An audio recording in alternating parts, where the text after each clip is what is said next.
ነፃ ያወጣል። ስለዚህ ነፃ ፍጡሮች ናቸው።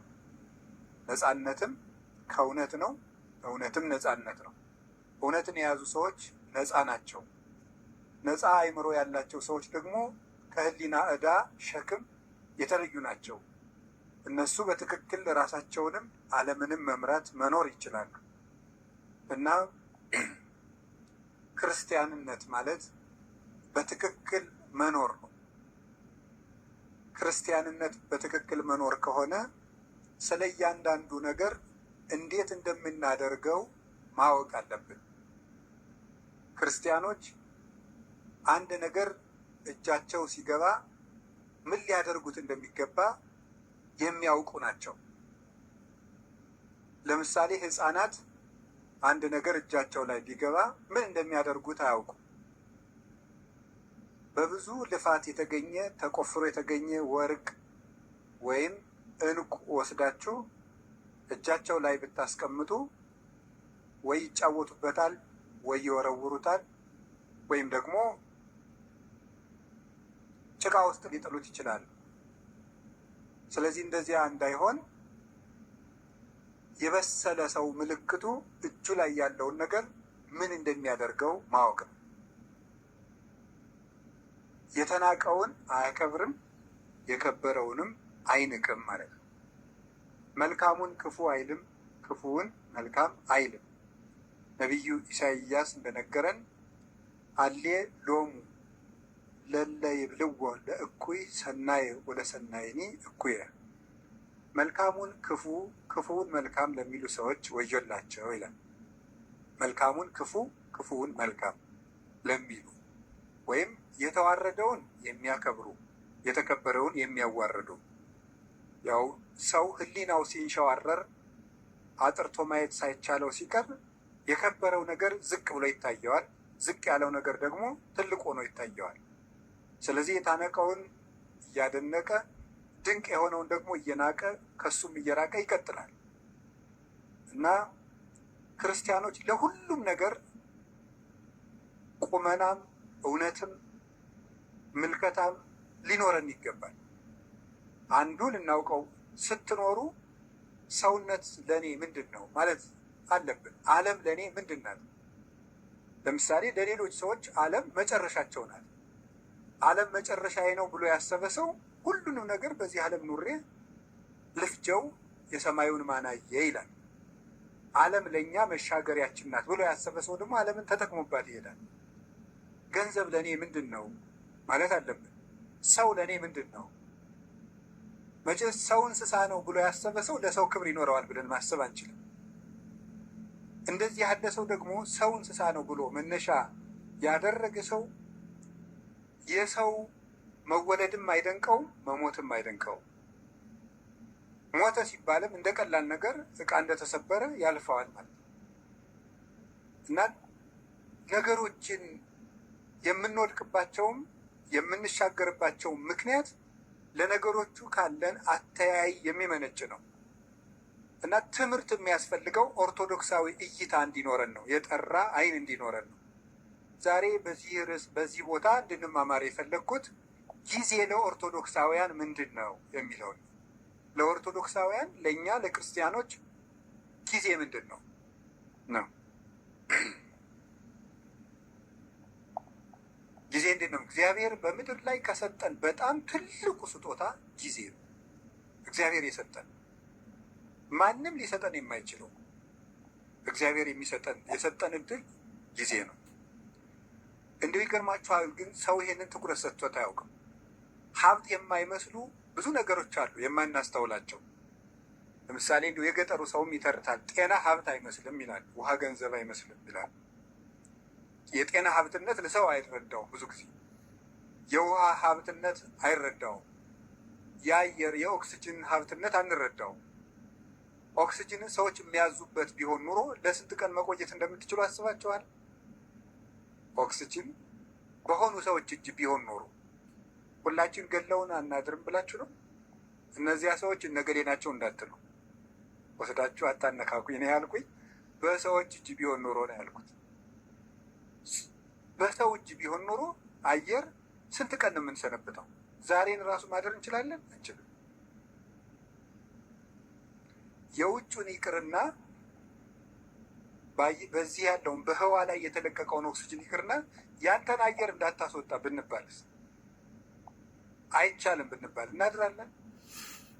የራሳችን አየር እንዳይወጣ ብንከለከል መኖር እንችላለን? አንችልም። የአካል ክፍሎቻችንን ስጦታነት አስተውለን አናውቅም። እግዚአብሔር የሰጠንን ነገር ሰዎች ሊያደርጉልን የማይችሉ እንዲሁ እግዚአብሔር እናደርግልኝ እንላለን እንጂ እግዚአብሔር አንድ ቀን ጣፊያን ራሱ ስራ እንድታቆም ቢያደርጋት መኖር እንችላለን?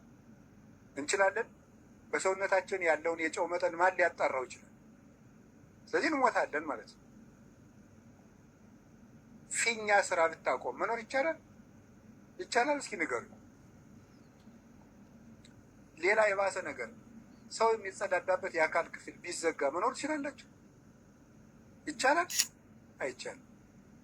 እግዚአብሔር የሰጠን የአካል ስጦታ ማንኛውም ሰው የከበረ ሰው እንኳን ከብሮ የሚውለው እኮ መጸዳዳት ስለቻለ የከበረ ሰው እንኳን ቢሆን እና እግዚአብሔር እንዴት አድርጎ ስጦታ እንደሰጠን ማስተዋል አለብን። በጣም እያባከን ነው ያለው ነገር አካላችን፣ አይምሯችን። እሱም በሌላ ጊዜ ትማሩታላችሁ። እንዴት አድርገን እግዚአብሔር የሰጠንን አካል እያባከን ነው እንደሆነ ትማሩታላችሁ። እኔ ዛሬ መናገር የፈለግኩት ስለ ጊዜ ነው። እግዚአብሔር ጊዜ ሰጥቶናል። ጊዜ በእግዚአብሔር ዘንድ ምንድን ነው? ጊዜ ፍጡር ነው፣ እንደምታውቁት መለኪያ ነው። እግዚአብሔር ያለ ጊዜ ነው የኖረው። ዘመን ሳይፈጠር እግዚአብሔር ነበረ። ጊዜ ፍጡር ነው። በቤተ ክርስቲያን አስተምሮ የመጀመሪያ ሰዓት ትባላለች። ቁጥር የተጀመረው መጋቢት 29 ቀን ነው። መጋቢት 29 እና መጋቢት 30 ሚያዝያ 1 በሊቃውንት አነጋገር ዕለተ ጠቢባን ይባላሉ። ጠቢባን ሥላሴ አንድ ሳይሉ 29 ብለው ስለጀመሩ ነው። እንዲህ ያለው ነገር ለማያምን ሰው አይረዳም። ቅዱስ ጳውሎስ አንደኛ ቆሮንቶስ ምዕራፍ 2 ላይ ሲናገር መንፈሳዊ ነገር ለስጋዊ ሰው ሞኝነት ይመስለዋል ይላል። በስጋዊ ዓይን አይመረመርምና ለብእሲሰ መንፈሳዊ ሁሉ ይተሐሰሶ፣ መንፈሳዊ ሰው ግን ሁሉን ይመረምራል። ወሎቱሰ አልቦ ዘይተሐሰሶ፣ እርሱም ግን የሚመረምረው የለም ይላል። እና ስጋዊ ነገር ያለው ሰው አንድ ሳይባል 29 የማይመስል ነገር ነው ይላል። ሃይማኖት ምንጊዜም ለስጋ የማይመስል ነገር ነው። የምናወጋው የመንፈስ ነገር ስለሆነ የመንፈስ ነገር በስጋ ነገር ሊለካ አይቻልም። መቼስ አሁን ነፋስን በሜትር አንለካውም። ለሁሉም ነገር መለኪያ አለው። ውሃን በኪሎ ሜትር አንለካውም። የራሱ መለኪያ አለው። ለራሱ ነገር ለሁሉም ነገር መለኪያ አለው። ከፍታም መለኪያ አለው፣ ዝቅታም መለኪያ አለው፣ ረቂቅ ነገር መለኪያ አለው፣ ፈሳሽ ነገር መለኪያ አለው፣ ጠጣርም መለኪያ አለው። እንዲሁ መንፈሳዊ ነገርም የራሱ መለኪያ አለው። ውሃውን በሜትር ጤፉን ደግሞ በሊትር መቼስ ልለካው አይባልም። መለኪያ አለው። የነፍስም ነገር የራሱ መለኪያ የራሱ ዩኒት ስታንዳርድ አለው። ስለዚህ የነፍስን ነገር የምንረዳው እግዚአብሔርን በመፍራት ነው። እግዚአብሔር ጊዜን ሳይፈጥር ነበረ፣ ጊዜን ፈጠረ። የመጀመሪያዋ ሰዓት መጋቢት 29 ቀን ፈጠረ። ጊዜ በጊዜ ምን እንደተደረገ አስተውሉ። በጊዜ ከተደረጉ ነገሮች አንዱ እግዚአብሔር በጊዜ ይሄንን ዓለም ፈጥሮታል። ይሄንን ዓለም ፈጠረ።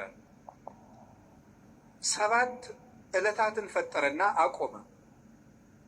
7 ዕለታት በዕብራውያን አነጋገር 7 ቁጥር ፍጹም ቁጥር ተደርጎ ይነገራል። መጽሐፍ ቅዱስ ሲተረጎም ማወቅ ካለብን ነገሮች አንዱ የመጽሐፍ ቅዱስን መነሻ ባህል ነው ማወቅ የሚገባል። የመጽሐፍ ቅዱስን መነሻ ባህል ስናውቅ መጽሐፍ ቅዱስን መረዳት እንችላለን። ስለዚህ በዕብራውያን ወይም በእስራኤል ባህል 7 ቁጥር እንደ ፍጹም ቁጥር ይቆጠራል። በኢትዮጵያ ለምሳሌ 10 ቁጥር እንደ ፍጹም ቁጥር ይቆጠራል አይደል? አታውቁም? ለምሳሌ የሆነ ሰው 10 ጊዜ አጨቅጭቀኝ ይላል። እናንተ ግን 3 ጊዜ ብቻ ሊሆን ይችላል ያላችሁት። ለምንድን ነው 10 ጊዜ የሚለው? ጭራሽ ማለት ነው፣ ፍጹም ማለት ነው። ምን 30 ጊዜ ጨቀጭቀኝ ያላያ ይላል። ነገርከኝ እኮ ይላል። በትምህርት ቤት ወጣቶች እባካችሁ ወጣ ካላልን ማገልገል አልጀመርንም፣ ገና ነን። ወቶ አብርሃምን እንኳን ተመልከቱ፣ ሙሴንም ወጥተው እኮ ነው ማገልገል የጀመሩት። ለጊዜው በኃጢአት ከሚገኝ ደስታ ይልቅ ከእግዚአብሔር ሕዝብ ጋር መከራ ለመቀበል ጥሎ እኮ ነው የወጣው። የዚህን ዓለም ምኞት፣ የዚህን ዓለም አምሮት፣ የዚህን ዓለም ጊዜያዊ ድሎት ያልተወሰው እንዴት እግዚአብሔርን ሊያገለግለው ይችላል? ህመኖኝ የራሱ አገልጋይ ነው እንጂ የሚሆነው እግዚአብሔርን አያገለግልም። ያ ሰባኪ እኮ እንዳለው ነው። እግዚአብሔርን የማያውቅ እግዚአብሔር ሰዎች ብሎ እንደሰደበን እንደነገረን እንደመከረን እኮ አገልጋዮች ነን፣ ግን እግዚአብሔርን አናውቀውም። ስለ ስሙ እንናገራለን፣ ግን እግዚአብሔር አልገባን። እንመሰክርለታለን፣ ግን ገና አልተነገረን፣ አልገባን። ምክንያቱ ገና አልወጣም። ሙሴ ሲወጣ ነው ማገልገል የቻለው። ከድሎት ወደ መንከራተት ሲወጣ ማገልገል ዋጋ ያስከፍላል፣ እንቅልፍ ያሳጣል፣ ጉልበት ያባክናል፣ ጊዜ ይከፍላል። ከፍ ካለ ደግሞ ጡጫም ግልብጫም እርግጫም ያመጣል። የሚያገለግል ሰው እንደሱ ነው። ከክርስቶስ ሕዝብ ጋር መከራን የመረጠው ወጥቶ ነው። ምዕመናን በዚህ ዘመን ጨክነን ሳንወጣ እንዴት ይህን ዓለም ልናገለግለው እንችላለን? ይህንን ወጥን እያገለገልን ነው አሁን ብላችሁ ታሰባላችሁ? ለወቅሳችሁ ፈልጌ አይደለም። በምስረታ አባላችሁ ከመጣው ይልቅ የወጣው ይበዛል፣ ካለው ይልቅ የሄደው ይበዛል። ከመዝሙር ቤታችን ይልቅ ናይት ክለቡ ይሰፋል። ታውቃላችሁ? ከሰንበት ትምህርት ቤቶች በላይ የጫት ኪዮስኮች ከበውታል። ወጣቱን ይበልጡታል።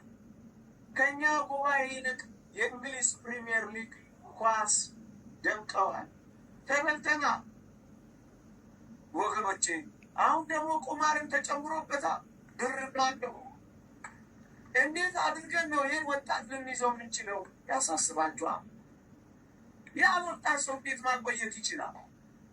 ያን ገልበት ማጣ ህዝብ እኮ እንዲያ የታደገው ሙሴ እኮ ስለሆነ ነው። ሙሴ እግዚአብሔርን ስለ ከነዓን አልነበረም የሚያገለግለው፣ ስለ እግዚአብሔርነቱና ስለ እግዚአብሔር ፍቅር ነበር የሚያገለግለው። ይህን በምን ማረጋገጥ ትችላላችሁ? በውሃ ክርክር ጊዜ ውሃ አምጣልን ሲሉት በዚያ በረሃ ውሃ ከየት ያምጣው? እናም እግዚአብሔርን ከየት ላምጣላቸው አለው። ጭንጫለቱን ምታሉ ያውቁታላችሁ። ኖ ውሃ እናወጣላችኋለን አለና አለቱን መታው፣ ውሃ ወጣ። እግዚአብሔር አላሳፈረውም። እግዚአብሔር በዚህ ደስ አሰኘ። ለራሳችሁ የምትቆሙ አገልጋዮች ሆይ ለእግዚአብሔር መቆም ጀምሩ። ራሳችሁን የምታሳዩ ሆይ ራሳችሁን ደብቁና እግዚአብሔርን ማሳየት ጀምሩ። ሙሴ